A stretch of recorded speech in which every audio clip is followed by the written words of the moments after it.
What's going on, everyone? Welcome back to the Crazy Crab Chess channel. And today I'm going to look at the Tennyson Gambit, but from the point of view of black, because I get into this a lot. If you play the Scandinavian, I know my Scandinavian video from a few years ago has got a ton of views. A lot of my subscribers play this. You have to be prepared for the Tennyson Gambit. It can come in one of two ways. It can come from just trying to get into the Scandinavian. After e4, you play d5, knight out to f3. This is the Tennyson Gambit, giving you a pawn with tempo. It looks crazy. Also, it could come about with the Reti opening with knight coming out, then d5, and then e4, same position. So either way, we're going to get into that. Usually it comes about like this for me. And what to do? Well, you take the pawn. You take the pawn, and his idea is to come down here. You have to be very careful here. And one of the key things in general in chess, but especially, when your opponent is gambited a pawn, don't be too hung up on hanging on to the pawn. You can get into trouble.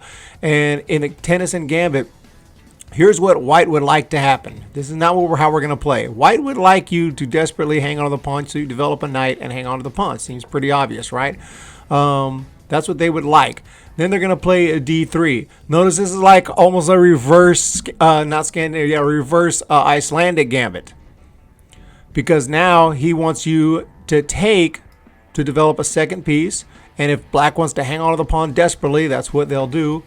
And of course, you could play this from white, by the way, but I don't play it too much. But I have messed with the Tennyson Gambit as white. But most of the time, I'm black, defending against it. So this is a position you don't want to be in. What white is hoping for and dreaming of is you play the obvious h6. And this is just a move that so many people play, probably because it's oftentimes okay. You want to kick away a piece.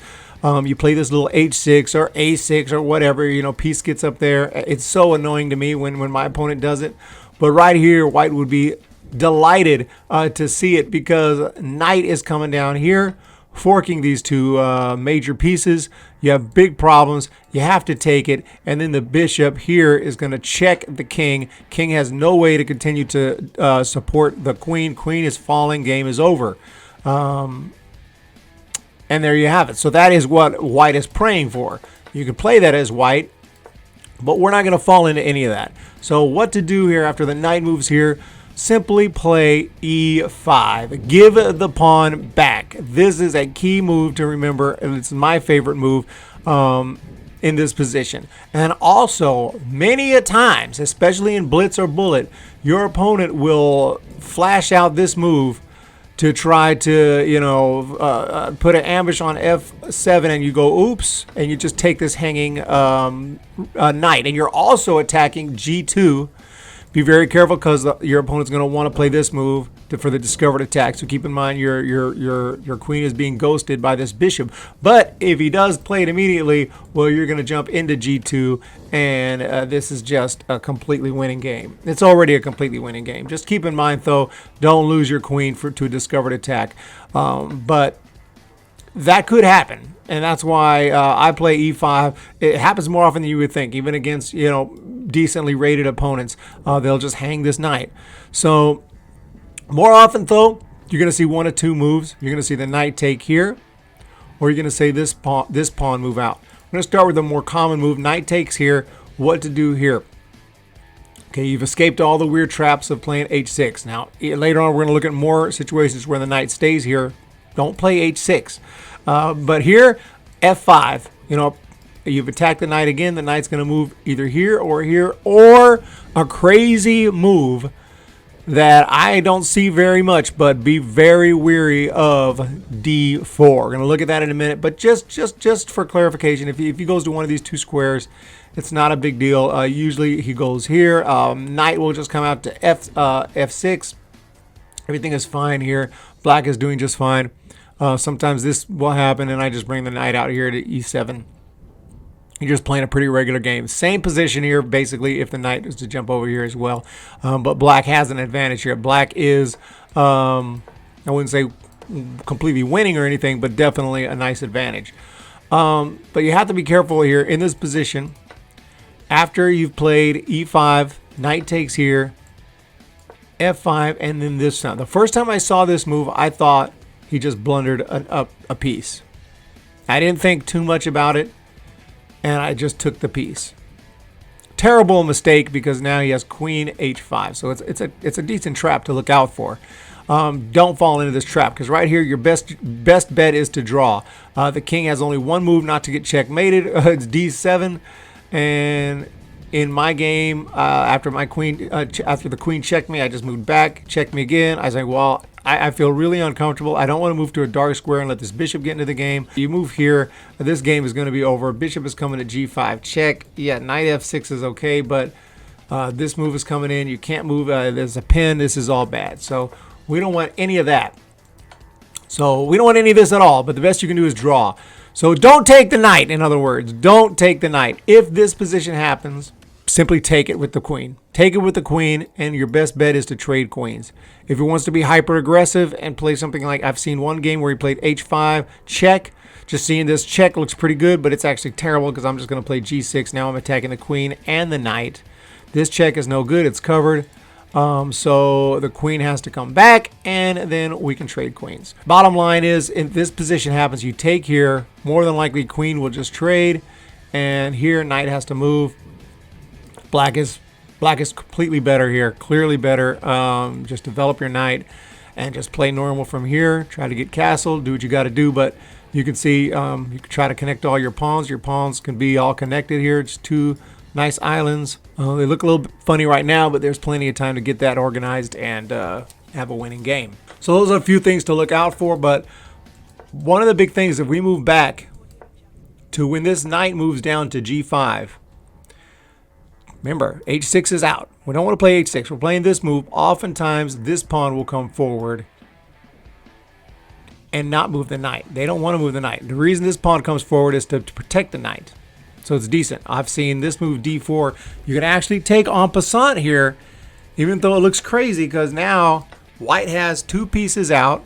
Black is not developed at all. Every single piece is on the back rank, but black is still better here. Just don't play h6. It's tempting right here. Oh, h6. No, because queen is coming to h5. Going to threaten mate. You can't take here. You lose the rook. This is bad news. Do not, yeah, this is black has the slightest of advantages, but you're giving white some initiative with h6. Do not play h6. Instead, it's just a simple bishop to e7. You add another attacker to the knight against the knight, and this is pretty good here. So, he's going to have to move the knight back. If you play something like h4, you just continue to develop your pieces, and, you'll be fine. But more than likely, he's going to move back. He doesn't want to do that because he wants to castle over here. And from this position, there's a special move here I like to play. So I've been in this position a lot. How does that position come out? Let's just go through it again. We have the Tennyson Gambit. The knight moves down here. You're going to play this move. And instead of the knight taking there, he's going to play this move. You take en passant. Bishop is coming out. And then you're going to add another attacker to the knight. The knight's going to bounce back. And then e4. Remember, he's gambited a pawn. Always think about giving that pawn back. Don't be scared to give the pawn back for an initiative or an advantage. Don't be too hung up on hanging on to the pawn. Right here, both these pieces are attacked. He's obviously going to take it. And then you take here. Check. King takes. Black is much better here. You can just bring your knight out. Knight out to f6. The bishop's going to back up because you're attacking the bishop. He can't even, he can't even castle here. So, because he's already moved the king. So, after the bishop moves back, just bring your other knight out. You're playing regular. You have a nice position here. You have this bishop is not technically developed, still in the back rank, but he's got some scope. You got this bishop, these two knights developed. You're definitely ahead in development. Black is clearly better here. Not winning yet by any means, but you have a very strong game, and that's what you want to get out of this.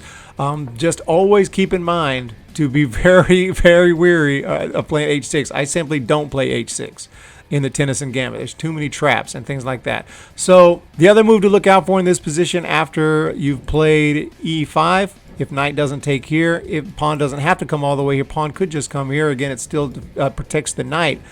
You could take, and it would be effectively the same position as if he'd played all the way here. But because he didn't play here, we don't have to necessarily take. Just bring out this knight. And anytime this pawn takes, think about trading queens immediately. Maybe knight will come out, and here we can play bishop here. We're attacking the knight again. Knight will probably take here, and then I like f5. You got a good, strong pawn center. Be very careful if the knight comes to g5. Simply capturing doesn't work so well because he has this check right here. Always keep an eye on your king and this queen possibility of coming to h5.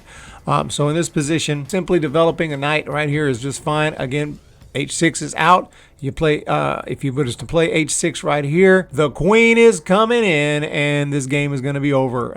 So h6, just don't play it. Just don't play it. No, you don't want to play that either because queen is coming down. So what you want to do here is just develop. You could play your knight up to d4 if you're feeling aggressive, or you could just develop the knight. I just simply develop my knight, get my pieces developed, and I'm just trying to play nice and easy. So keep that in mind. But more than likely, the knight won't come here because your opponent is going to think that you can just take. Your opponent himself or herself might miss this h5 idea. I mean, probably won't miss it completely, but forget about it temporarily, just thinking, oh, I got to move my knight. And these are the only two obvious safe squares. So more than likely, g3, g5 just looks kind of funny. I think they're going to, almost always g3 here. And from here, you just develop and you're fine. So, or, there's other ideas as well, other moves as well. But the bottom line is this video is not so much about how to, overwhelming advantage. It's just how to not blow it against a very dangerous Tennyson gambit and how to play against the gambit. Being careful of h6. Always keep an eye on this check right here. That's why I like knight f6 when I can get it in because it stops that check. But yeah, just trying to get a good game and a solid advantage. And almost all these lines, black is going to get an advantage. You can get an advantage out of the opening, but you have to not be too desperate to hang on to your pawn. You have to be very careful and pretty much not play h6 to bump away the knight because you can run into major trouble there, including losing your queen. So those are just some ideas on how to defend the Tennyson gambit. You're going to see it a lot if you play the Scandinavian. You're going to see a lot against the Reti opening. So just bear that in mind. Those are some tips on how to defend the Tennyson gambit. Hope you all enjoyed the video. Have a fantastic day. Hit that subscribe button. Hit the thumbs up button. We're going to talk to you later.